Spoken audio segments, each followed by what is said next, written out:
My name is Nessa Amelia from Class Management 24C, Universitas Teknokrat Indonesia.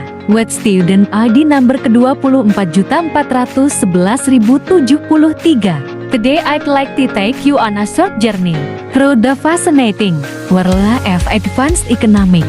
This topic is important because it helps you see the bigger picture of how economies operate not just within a country, but also across the globe. Slide 2 Introduction. Let's begin with what we mean by advanced economics. Unlike basic economics, which focuses on simple supply and demand, advanced economics looks at deeper layers: how governments make decisions, how central banks respond to crises, and how international trade affects local jobs. It's a more analytical level, often involving economic models, data interpretation, and policy discussions. So essentially, it helps you understand how the real world economy works behind the scenes. Slide 3 Economic Models. In economics, models are like maps. They don't show every detail, but they help you navigate complex realities. For example, the SLA model connects interest rates with economic output and the investment. It's useful for understanding how monetary and fiscal policies affect the economy. That as model aggregate demand and the aggregate supply explains how price levels and the output are determined. And the shallow growth model explores the factors that contribute to long-term economic growth, like capital, labor, and the technological progress. These models might sound technical, but they're powerful tools to explain what we see in the real economy, such as inflation, unemployment, or economic boom can dibahas. Slide 4 Macroeconomic Policies. Now let's move on to how governments and the central banks use policies to manage economies. There are 3 main types. Pertama, fiscal policy. This involves government spending and the taxation. For example, during a recession, the government might increase spending or cut taxes to boost demand. Kedua, monetary policy managed by central banks. This adjusts interest rates and controls money supply. When inflation is high, interest rates might be raised to slow down borrowing and spending. Ketiga, supply side policy. This is about improving the productive capacity of the economy. It includes things like investing in education, supporting innovation, or reducing business regulations. Each of these policies plays a unique role in keeping the economy balanced and healthy. Slide 5 International Economics. In today's globalized world, no more country operates in isolation. International economics studies how countries trade goods, services, and even labor and the capital.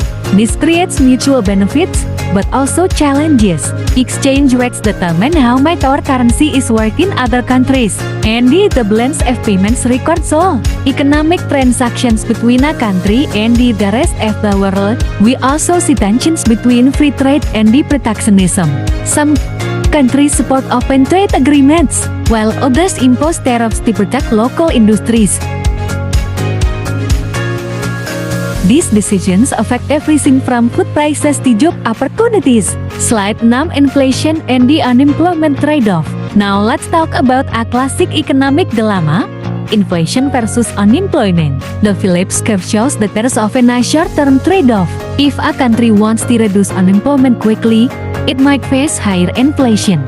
But if it tries to cut inflation, unemployment might rise. This is a constant challenge for policymakers. There's no more perfect balance. It's about managing risks and choosing the best strategy, depending on the situation. Slide 7 Economic Growth and Development. When we hear about a country's economy growing, we usually think of GDP, gross domestic product. It's an important measure, but it doesn't tell the full story. Economic growth is about increasing output,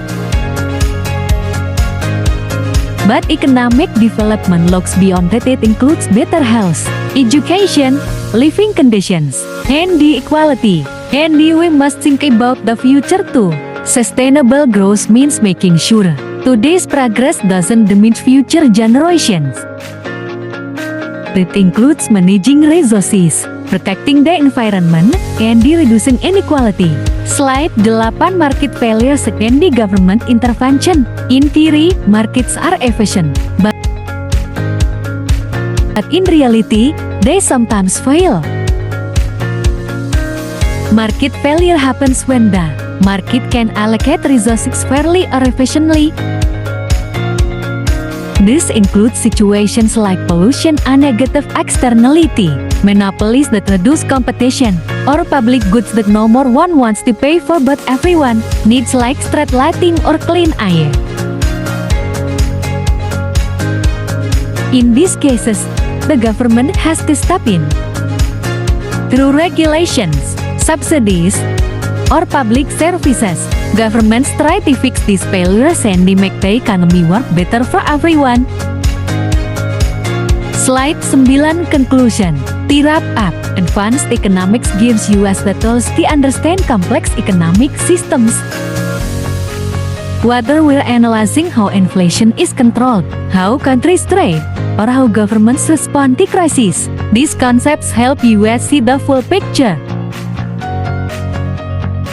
They are essential not just for economists or policymakers, but for all of us who want to make informed decisions, whether it's building, running a business, or just understanding why prices go up. Slide 10. Thank you. Thank you so much for your attention. I hope this presentation has given you a clearer understanding of advanced economics and the way it matters.